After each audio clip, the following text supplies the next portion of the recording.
very much for all being here. And thank you to Norwich Prevention Council for taking a lead on this cultural chat. This is the second one, so we look forward for many others to come because Norwich is filled up of different cultures and many nationalities. Our school district have acknowledged over 32 different languages. You can see welcome signs around the city in multilingual languages as well.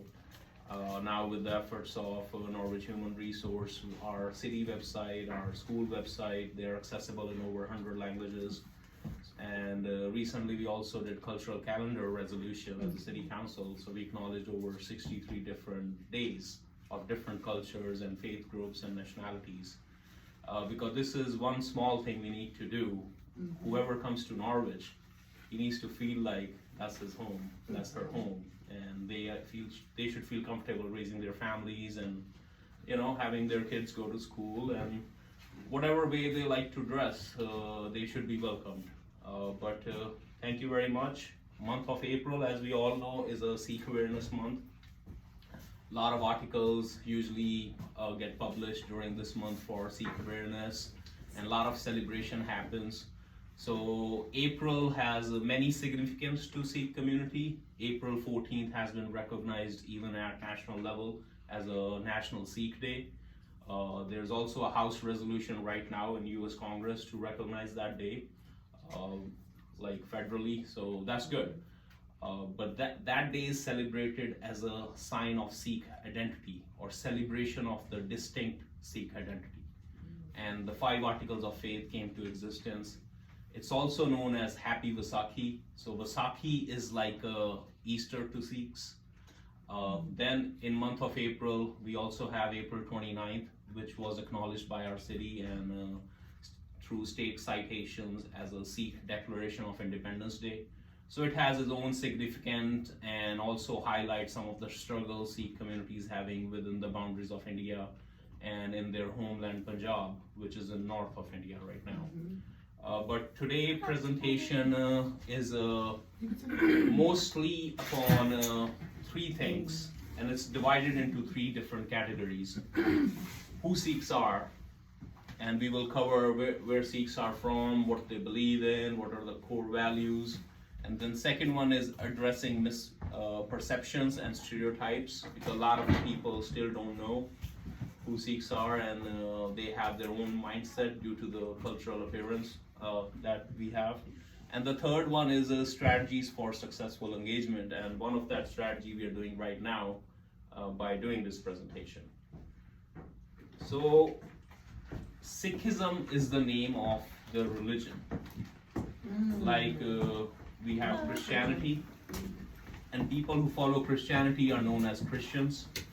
Same thing, people who follow Sikhism are known as Sikhs. So this is one of the first things we all have to understand. And Sikhism is an entirely independent faith itself. It is not branch of any other faith. And Sikhs are from Punjab, which is their homeland, and Punjab is situated in north of India, but it was an independent country itself till 1849. And in 1947, it got divided into 2 parts. So half of the Punjab is in Pakistan, other half is what Sikhs called occupied by India. And there are many political reasons for that. Maybe there's another series of deep dive into the whole thing. But today our main goal is creating a top layer of awareness about about this faith and all that. But Sikhs are not new to America. They came actually 125 years ago and worked on railroad projects, majorly in California, and that was the first place they went to. There are multiple reasons for that. California weather, similar to Punjab. California is agricultural state, Punjab is agricultural state, and major occupation of Sikhs even right now in Punjab is more on agriculture side.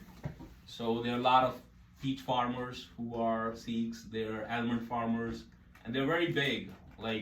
So that was another, I believe, reason. And first Gurudwara, so Gurudwara is a place of prayer for Sikh community. Like we have church, we have synagogue, The right name for Sikh temple is Gurudwara. Yep, and the first Gurudwara was made in Stockton, California. And many years ago, there was a Sikh congressman known as Dalip Singh Sandh from that area as well. But he didn't get a lot of traction, I feel, just because he didn't wear turban, but he was from the Sikh background. And then it's the fifth largest religion with almost actually 30 million followers right now. That's the new census that we have. This is the symbol for Sikh community. It's known as Khanda. It is also on the Sikh flag as well. And Sikhs have their own flag, and March 11th was recognized as a Sikh flag Nishan Sahib Day, even by Senator Chris Murphy. So we are trying to create more awareness on a lot of the things so people have more understanding. A lot of people are like, you don't have your own separate country, how come you have your own flag? The thing is that Sikhs are a nation, and US Census Bureau also recognized them as separate ethnicity. Too bad we don't have our own geographical area at this point, but there are aspirations to do that, and they were promised autonomy in the north of India, in Punjab, which they never got. So they are trying to work under democratic processes like referendum and making noise with UN and all that stuff. But in the meantime, they have their own identity, they have their own flag, they have their own nation, they have their own concepts, they have their own democratic processes to do things. So we are moving forward, as any nation should be moving forward.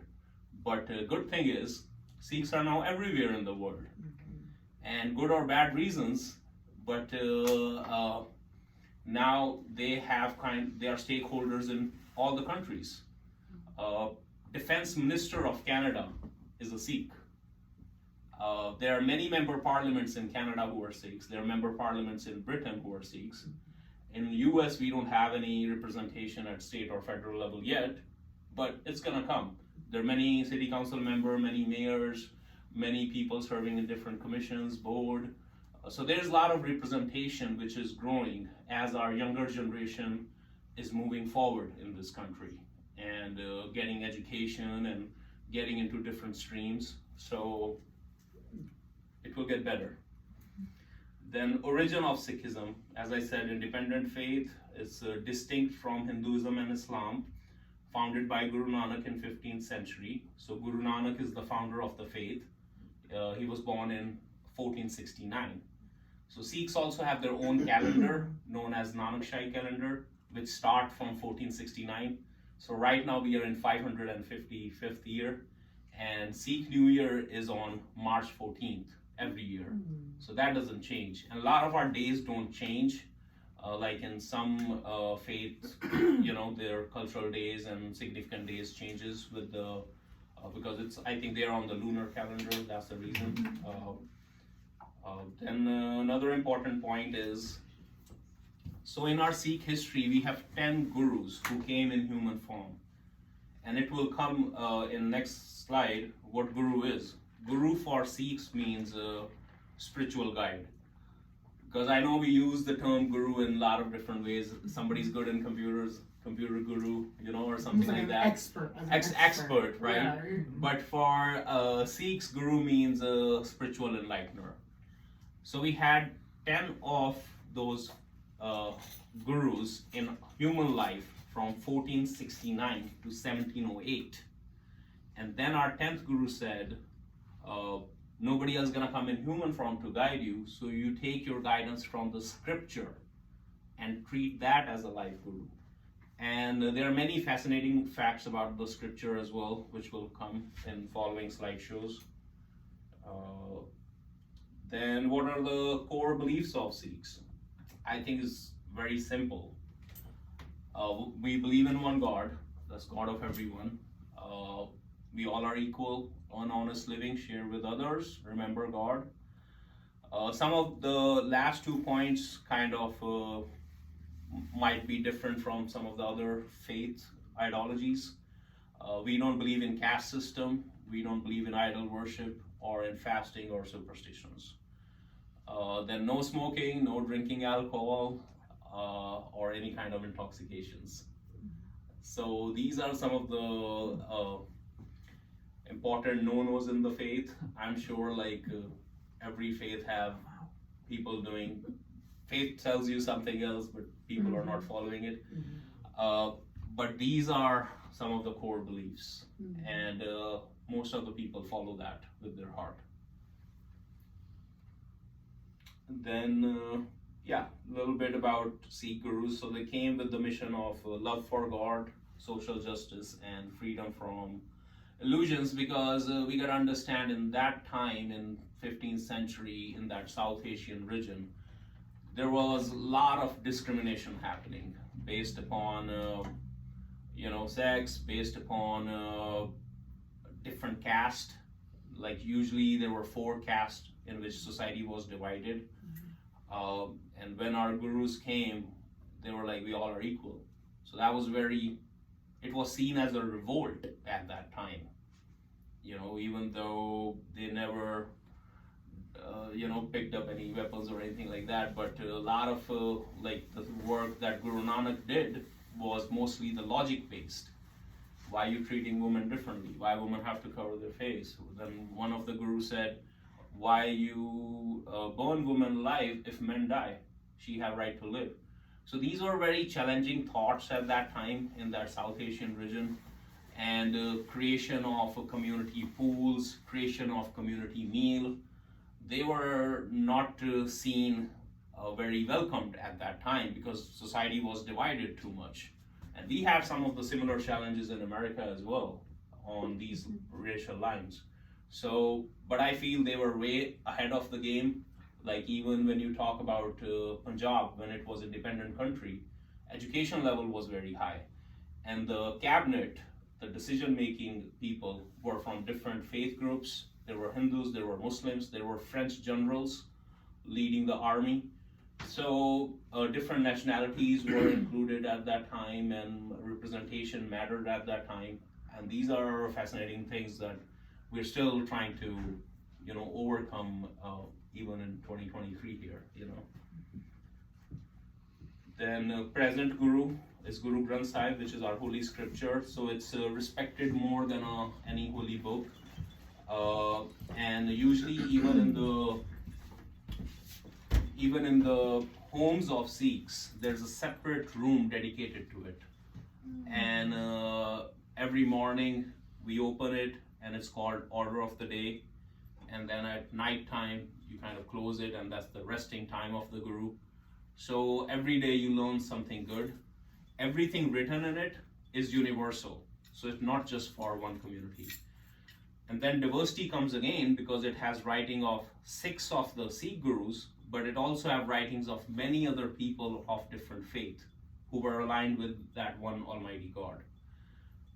So basically it just tells you how to live your life, how to be a good human being. Compassion is one of the important things. And just the simple things why we are born in this human form and what should be our real goals. Not just having fancy car or, nice house, but there's more to this human life. And we got this human life after running around in many different species. So we should respect the human life itself. And other important thing, so it's written in poetic form, so it can all be sing. So there's always a singing portion when there is a service in the community. If you go to any Gurdwara, in the middle, actually it will come in the next few slides. So that's very important. Then definition of a Sikh. Pretty simple in layman terms. Sikh is a Punjabi name and it means disciple or a student. And it also kind of represents we need to be in an attitude of learning all the time, which is a good attitude that we don't know it all. When, we need to be open to the learning about different things and that kind of thing. And then according to the Sikh code of conduct, Sikh is a person who believes in teachings and utterances of 10 Sikh gurus and Guru Granth Sahib and aspire to become initiated. So by this definition of a Sikh in Sikh Code of Conduct, you will see Sikhs who will look like me with the star, which is the right name of Sikh turban, and they'll have open beards because we don't cut hair. It's one of the 5 articles of faith. But all these rules and regulations are implies on initiated Sikhs. But there might be a Sikh who is not wearing turban, who cut his or trim his beard. He's still a Sikh because one day he aspired to become initiated. Because when it comes to the concept of how to get out of this cycle of birth and death, it's important for Sikhs to become initiated. But yeah, you will see Sikhs with the last name Singh, but they probably not look like me at all. But they will have some of the articles of faith. They won't have all of them because they are in the process, and we don't judge people within our community as well, because everybody has their own pace of learning and their own connection with that God. We are not here to judge anyone. We welcome everyone. They all become part of our services. They're all welcome to the Gurdwara, and that's one thing that I like about the faith. It's very open-minded. Then Vaisakhi, which was celebrated April 14th, is a Vaisakhi day. So it's Khalsa, it's another concept. So Vaisakhi, as I said, it's a celebration of Sikh identity because the first initiation process took place that day in 1699. So faith started in 1469 with Guru Nanak, but the acknowledgement of the faith happened in 1699. So all this period, basically it was just a learning curve for the society, how to kind of live and manage their life and what's right, what's wrong.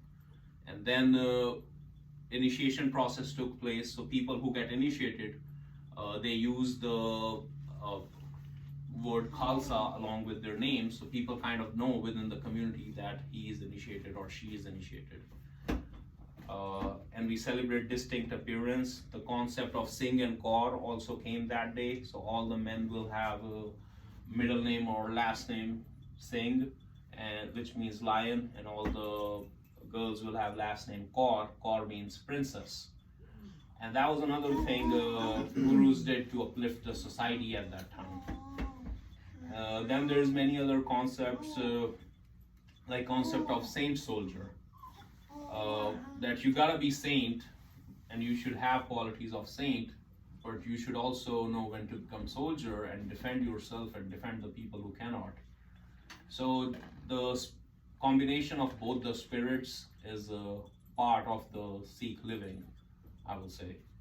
And then when you become initiated, you have some prayers that you have to do, but there is no set format that you have to be in certain format to do the prayers. You can be just sitting and you can still be reading your prayers through the app, or you can just memorize it. But there's no certain specific layout or format you gotta be in and to do that.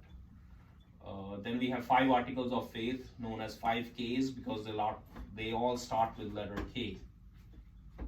So this is one of the I say important slide according to our perspective.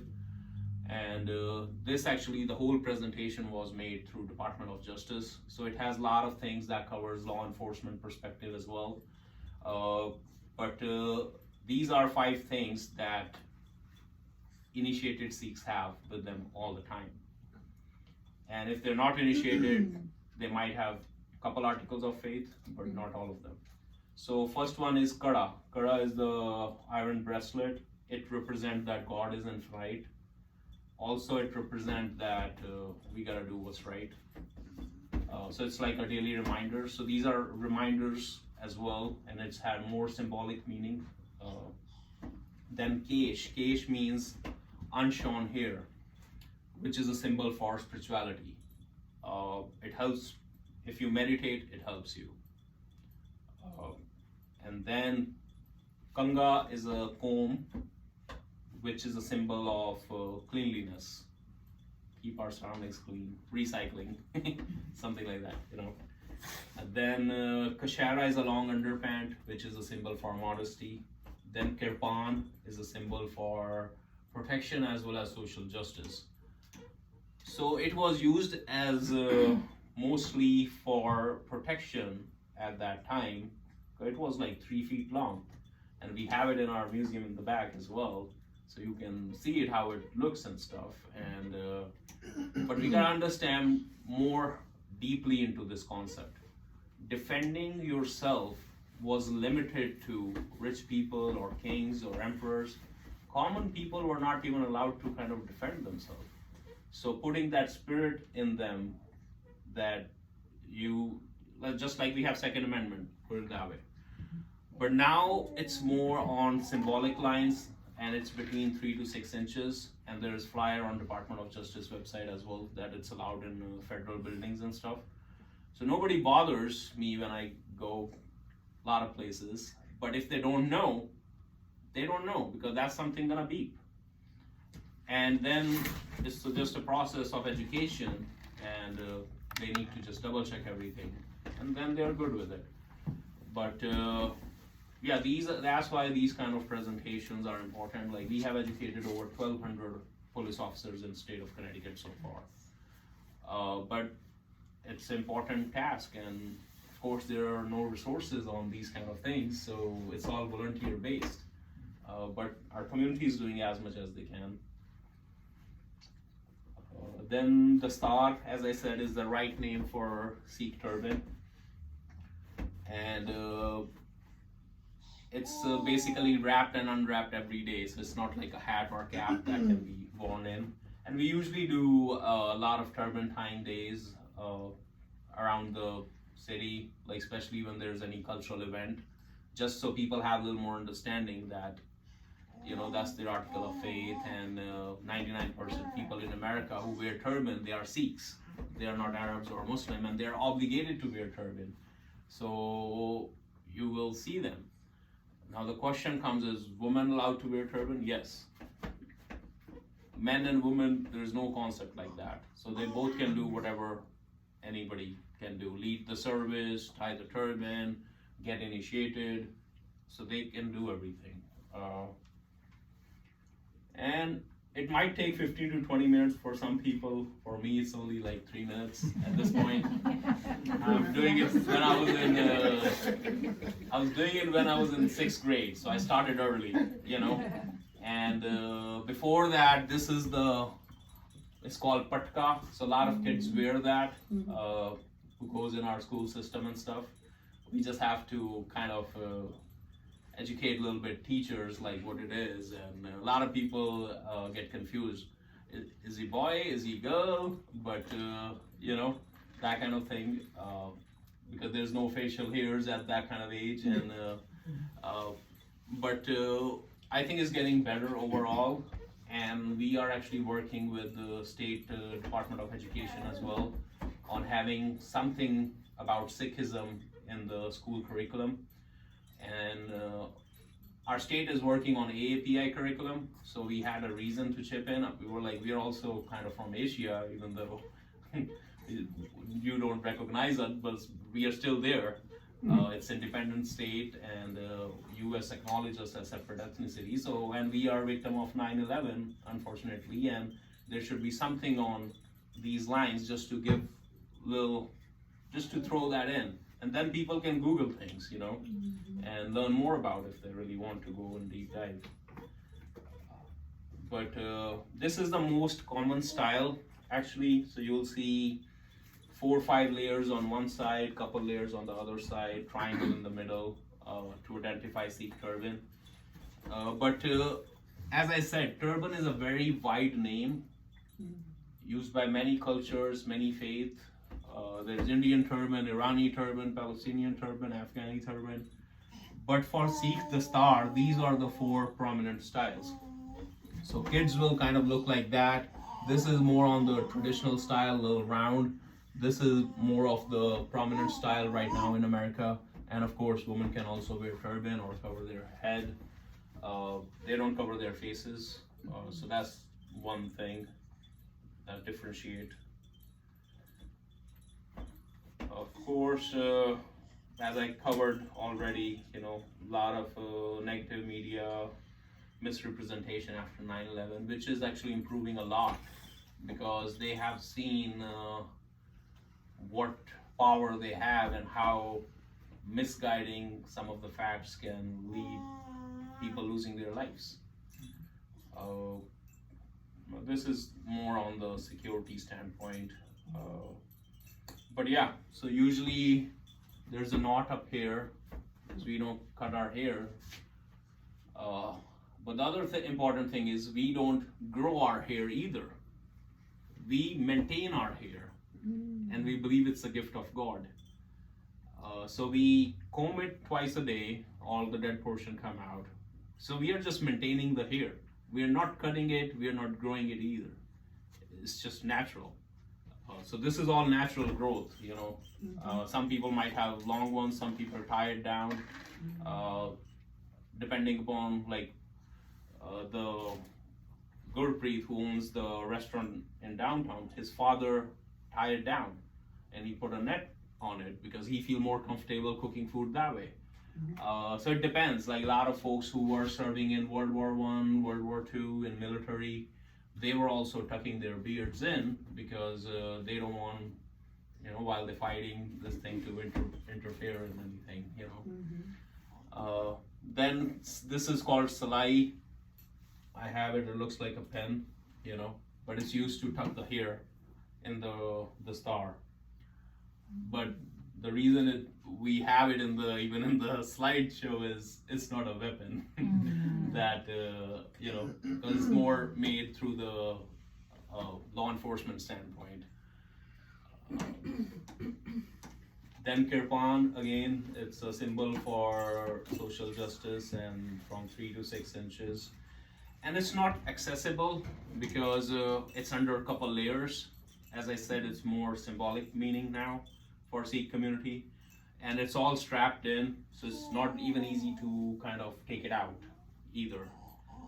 Like I have it under one layer today just because I wanted to show you as well. That's how it kind of looks like.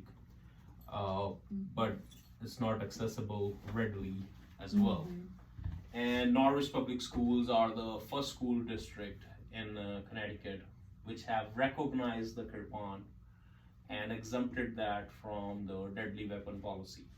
Just to create awareness, even though we don't have a student right now who wears kirpan, but we are trying to be proactive. So if somebody, let's say, want to get initiated, so there's no age restriction on initiation, but usually parents make sure the kids get initiated if they really want to get it. They understand everything. And the concept behind kirpan, because kirpan means you can only take it out of mercy.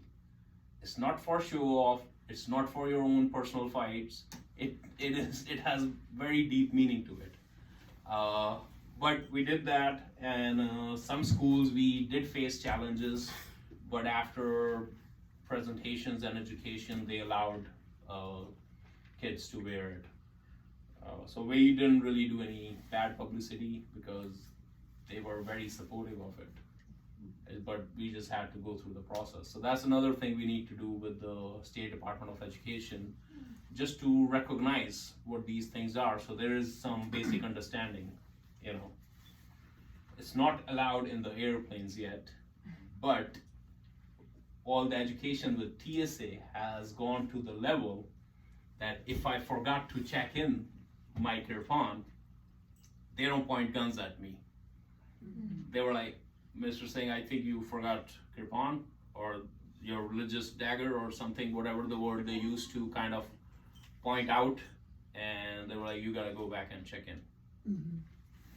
But before that, it was really bad when there was no understanding at all. So all these advocacy groups have done wonderful job over the period of time. There were some arrests made in Boston as well because officers didn't know about the kirpan, and somebody complained after 9/11, hey, I see a person looking like terrorist and he has weapon.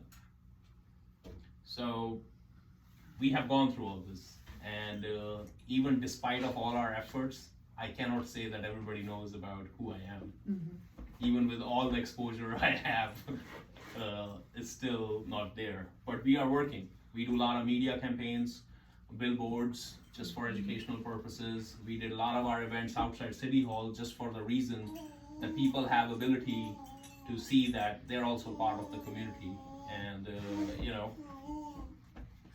then Kara, it can be worn in any wrist. Kanga, again, not really accessible. It's under a couple layers, but it won't beep just for the security standpoint. But if somebody see it that, hey, I do feel something here, then they kind of know. It's made up of wood. It's article of faith.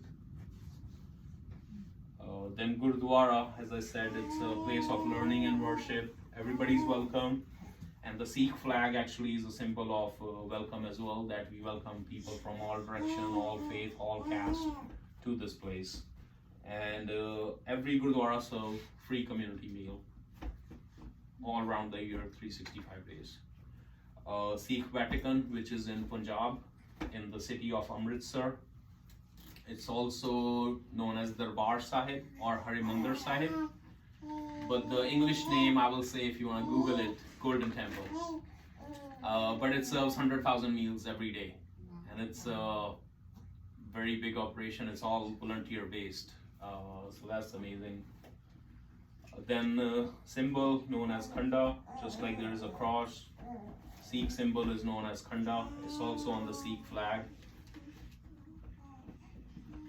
And mostly Sikh speaks Punjabi. So Punjabi is a Sikh national language. Question comes here, Sikhs are only 30 million. Then how come 80 million are speaking Punjabi?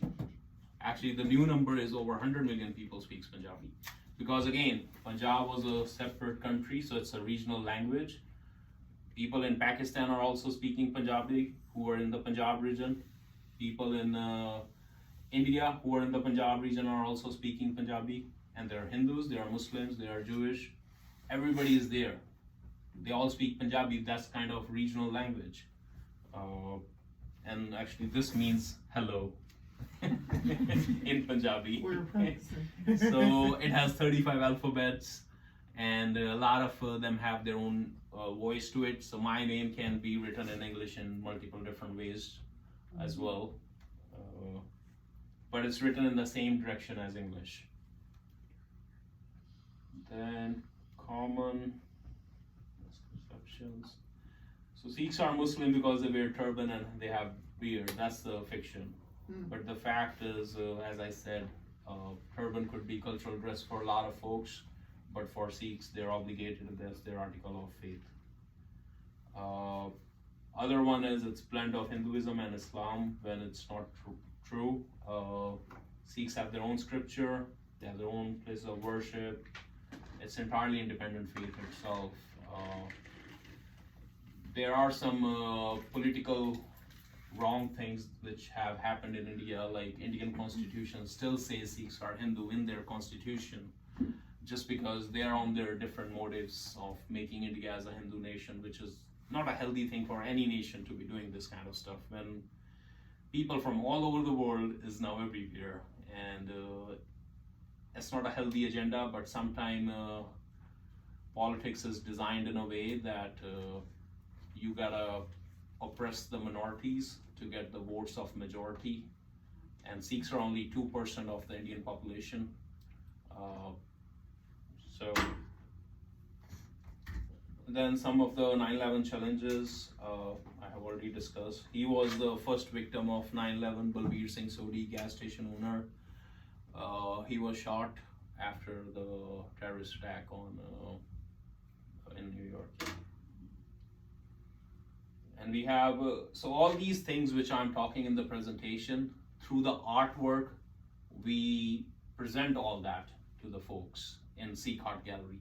So we're using art as a tool instead of being in this format, which is very formal and educational, which is good. But through artwork also, we have different kind of artworks to reflect on some of these things. And of course, vandalization, that is unfortunately still happening at many places. Bullying overall is a very big problem for kids, not just for Sikh community, and there are many, like state has designed many laws. There's a lot of awareness on bullying issue itself, but yeah, these are some of the things that kids have to go through. This is good slide as well because it shows you like these are all Sikhs, different forms, different shapes, different styles.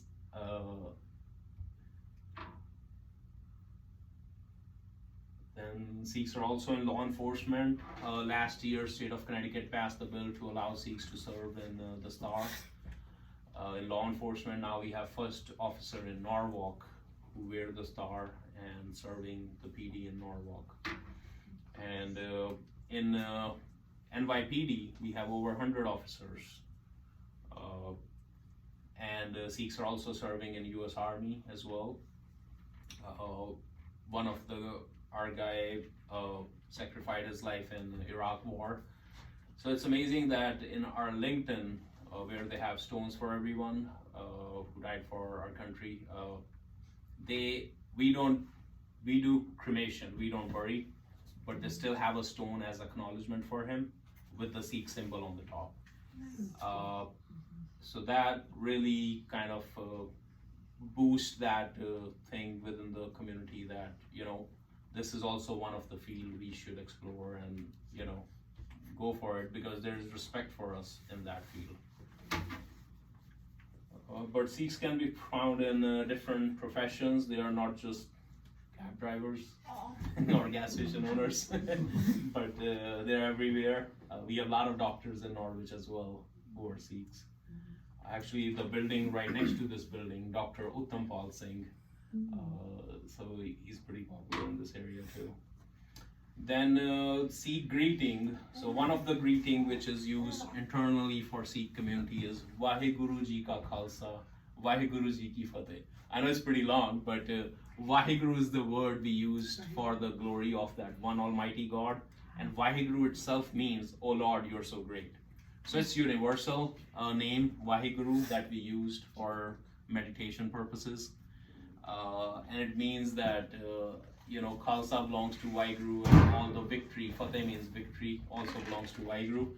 But there is a short version of Sikh greeting as well known as Sat Shri Akal, which means that one Almighty God is the truth. So these are some of the ice-breaking things, you know, that can be done. Or just like you said, how do you say hello? So I was like, you say Kidan, you know, Kidan means how you doing, you know, kind of thing. But yeah, I think what we are doing is one of the important things, and we need to do for many different cultures and nationalities within the Norwich. Diversity also brings a lot of challenges, and in order to overcome challenges, I think education is the tool that we can use. But yeah, feel free to ask me any questions. This is some resources on DOJ website. Timeline of the Sikh Guru started with Guru Nanak and then ending with Guru Gobind. And this is pretty much the summary of what we have learned today. But I don't get offended with any question. I think we are here to have more understanding and help all of you guys do whatever line of work you are in to do their work in a way without offending anyone. That's the goal of today's presentation as well. Of course, we are celebrating Sikh Awareness Month, so that's one appropriate way to do that. Sure. So when Sikhs serve in the military, are they allowed to still have the turban? Yes. And the good, so they don't make you like cut your hair? Yeah, but it took a whole fight to do that. I'm sure. Yeah. But now they're finally at the point that religious accommodation is given to the Sikhs. That's good. And there's a lot of history of Sikhs in World War I and World War II through Britain and in Canada and stuff. So they fought with their articles of faith at that time.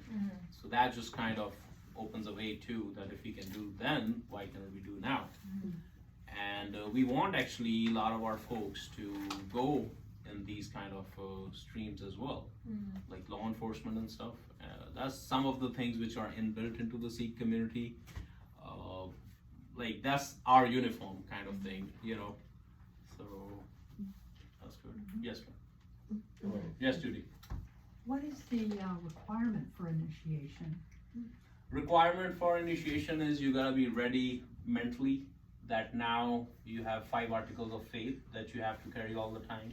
You have to donate 10% of your earning. You have to donate 10% of your time to the community service. You gotta do daily prayers. So there's a lot of commitment. A lot of commitment overall to the community where you live in, plus commitment to yourself. And no intoxication, no drugs, no drinking. So all these factors come into play when you say you want to get initiated. And they usually tells you, okay, that's good, we are very glad, maybe you should try, you know, for a couple months and see how everything is working out for you, you know. Because of course, then you don't really blend in, then you stand out. And you gotta be sure about that too. Because there's a lot of discomfort among community as well, you know, and a lot of folks chose to blend in. And so it's a lot of commitment within yourself and overall. And if you're ready, and again, there's no age limit. So I have seen kids doing better than their parents when it comes to these kind of things. You know? You have elders? Yeah. That Yes. council of elders that makes that it is approached Yes. with this stuff? Yes. But any 5 Sikhs who are initiated can do the initiation process. Okay. And we don't have any priest class in our community. Anybody can lead the service who kind of know what they're doing and who are initiated, you know. But for the other small stuff, anybody can help, no matter how they look, what they do. So no discrimination on those things. But for initiation process, to carry initiation process, you need 5 Sikhs who are initiated. Yeah. Yes, go ahead. I'm just curious, do you know if the Crown Act covers head coverings as well, or was that restricted just to hair? I don't know, so I'm just curious. I don't know either. But I know according to US Constitution, under religious freedom, there have been many interpretations which have allowed Sikhs to wear turban and do what they're doing. A lot of awareness happened after the bad things happened. And there's still some complaints that sometimes CHRO gets on workplace discrimination and stuff, but overall I think it's getting better, you know, and we have people in different streams now, so it gives a lot of exposure, you know, and I think it's the comfort level that sometimes people just don't have to ask, you know, why you have turban and why you don't cut your hair, and when the other person kind of replies, that's another thing. Other important factor which I feel like we are still pretty young in this country, like in the UK and Canada, it's like 3rd generation living. So there's a lot of blend in that has already been happened in schools and colleges and workplaces. In America, one of our generation, because a lot of migration happened after 1984 Sikh genocide that happened in India. So all those folks, when they came here, they already had too much on their plate. They gotta feed their families. They were working 24 hours kind of thing, and just to put the bread on the table. So they didn't really had time to do advocacy or education and that kind of things. But now the next generation is coming forward and leading a lot of these efforts in a very good way. You know, and these things takes time, you know, to settle down and do the things. Yes, ma'am. When it comes down to like educating the people and especially, students and kids and everybody. How does your program looks like? Like for someone that gets initiated, let's say it's a young adult, a child, do you guys support that child at school so that those people, not just the faculty, but also the students can understand, his religious belief? And how does that look like? Yeah, usually, like, whenever there's a festival or something, we make sure our kids feel proud of their identity. That's one thing. Like, we are recently doing a multicultural night in Han now. And one of the idea behind it is, you come in your cultural dresses. You bring your flag, what kind of you relate to, you know what I mean? You display your symbols. And I think that's more important because my major thinking is, what is faith? Faith just helps you become good human being. And if it's not helping you become good human being, then how, you gotta see it, what you're doing wrong or what you're doing about it.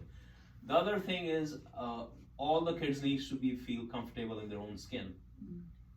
Because if they feel comfortable in their own skin, then only they can come out of that inferiority complex and stuff and really do 100% and give 100%. So these are some of the things we do overall in the school on inclusivity piece. But yes, we have to support our kids. So in our gurdwaras, we make sure they are giving enough counseling and enough understanding. If somebody approach you like this, how do you approach them back? And and especially if you're initiated, there's a lot more lesson planning that we gotta give our kids, because this is not something for showcase. And kids are in a habit like, hey, this is so cool. Can I see it? Can I take it out? So that's like no-nos. We have to teach them, no matter how good your friend is, you can't really do that and stuff.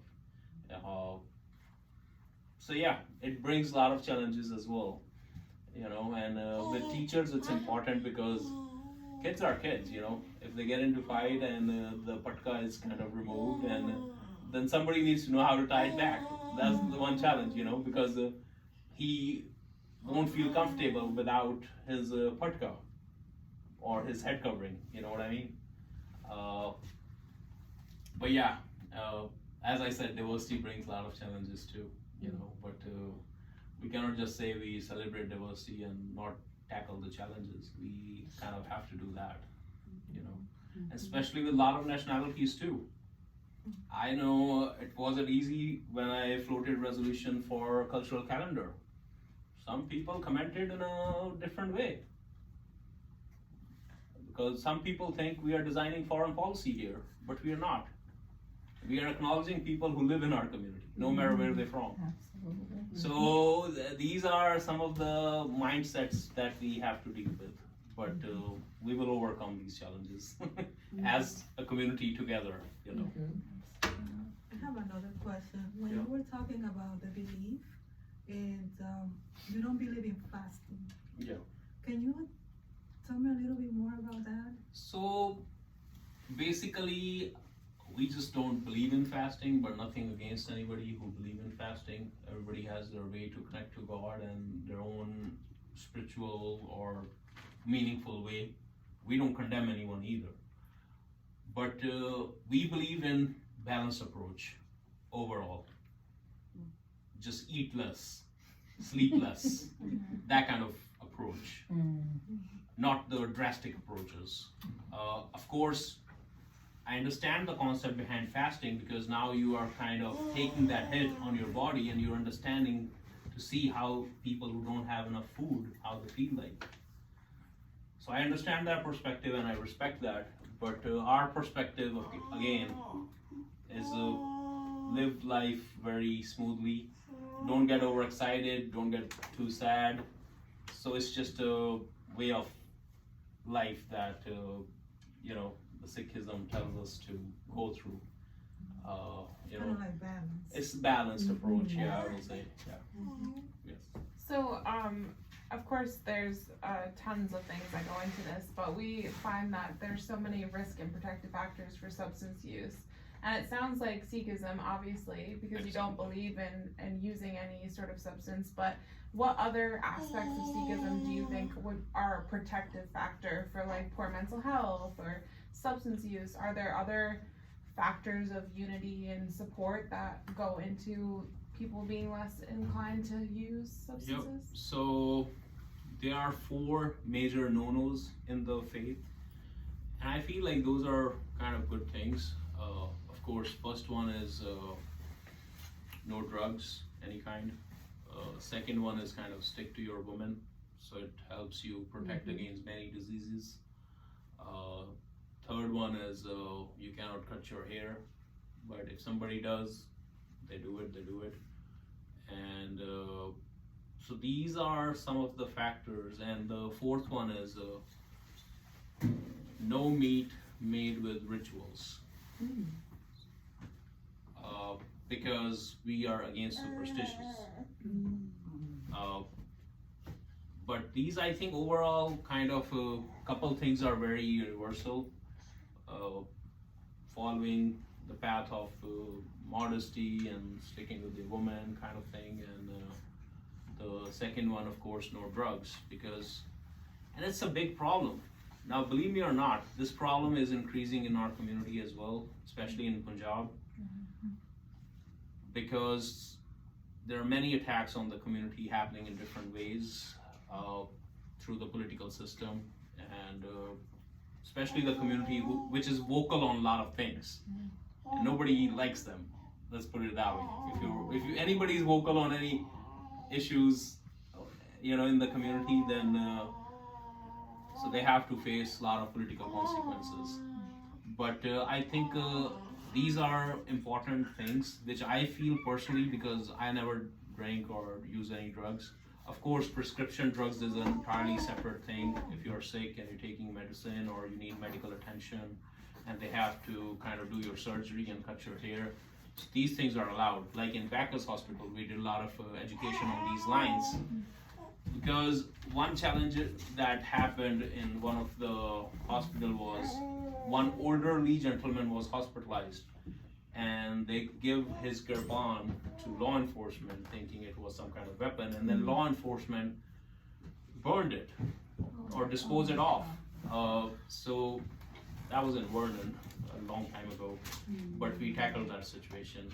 And like in Bacchus Hospital, they have their booklet on different foods. So they added one of the recipe of Punjab, which is authenticated food, saag and makki di roti. So they have a whole recipe. Then they have another multicultural book where they added things about different cultures, but they never had something about Sikh culture. So they added that. And that, let's say you have to operate on somebody and you gotta cut their hair, but at least ask them, take their permission. So at least, they're okay with it, kind of thing. So yeah, these are some of the important things I feel like, which have saved a lot of community through a lot of problems and substance abuse.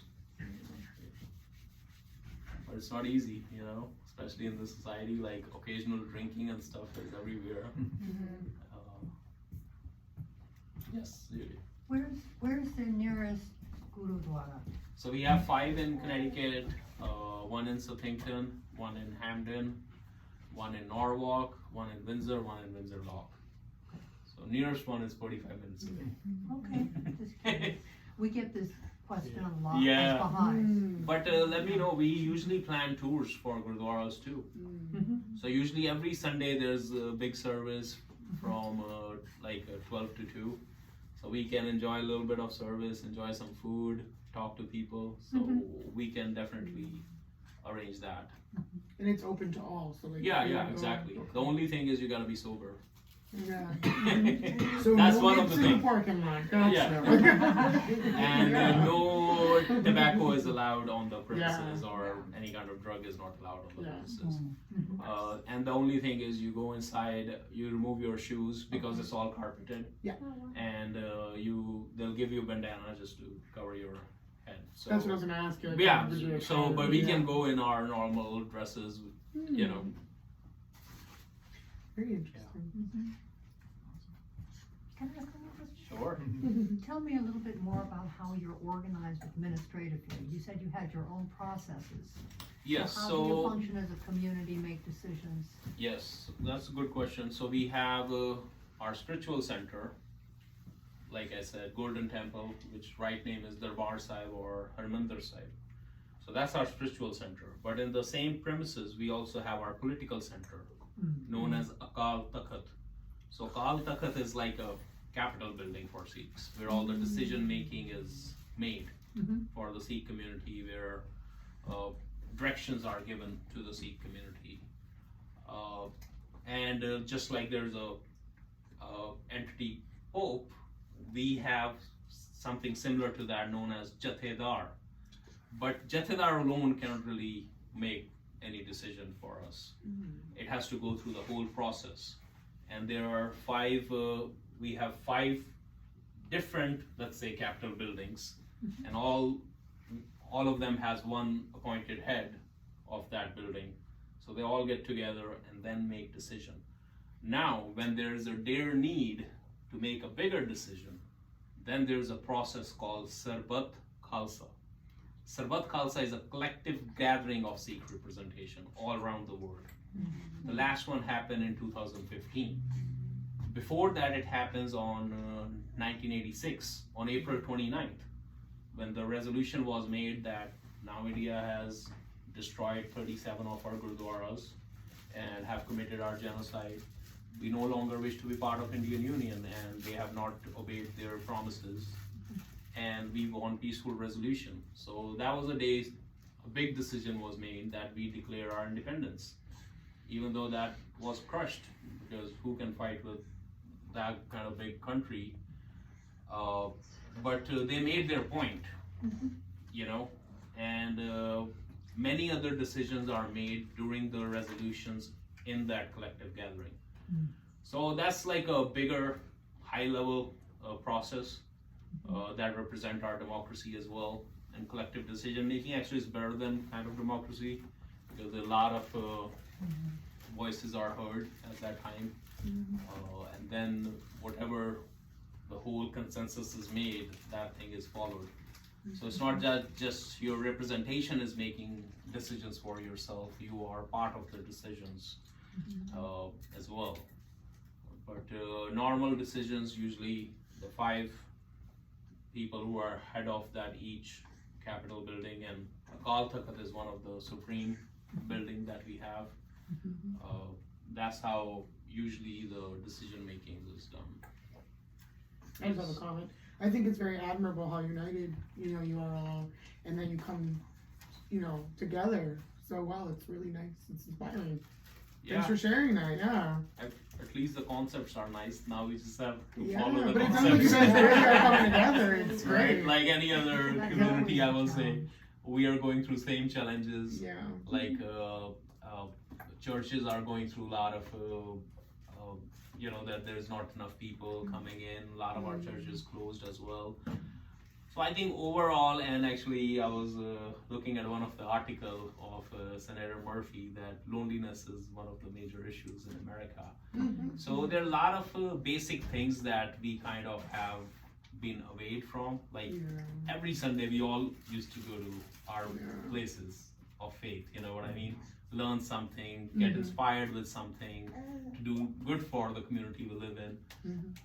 It's just the lifestyle that is so hectic now, and if we have that one day, we just want to sleep. That's the reality. So how to overcome these challenges is gonna be a very big thing overall as a nation. We will have to kind of overcome that capitalism, which is driving all of us around, every day. At one point, all the markets were closed on Sundays. Now everything is 24 hours, New Jersey. and somebody gotta be there for you. Yes, ma'am. Why do you think Chinese people are doctors? They are everywhere. There's just a lot of professions that choose. Of course, education is one of the important things that we stress upon as a community, and I think doctor has lot of things to do with shaping the community and helping the community. That's why this is one of the profession. Law enforcement is another one that they're very much interested in. And then all other blue collar jobs, we're gonna do it. We're gonna do it. You know, so they are used to hard work, and they are doing their hard work in different ways here. Yeah. Good. All right. Well, thank you very much for all being here. Thank you. Very good. Very good. Please feel free to help yourself to some food in the back. Oh wow. I know. Mine just got 6.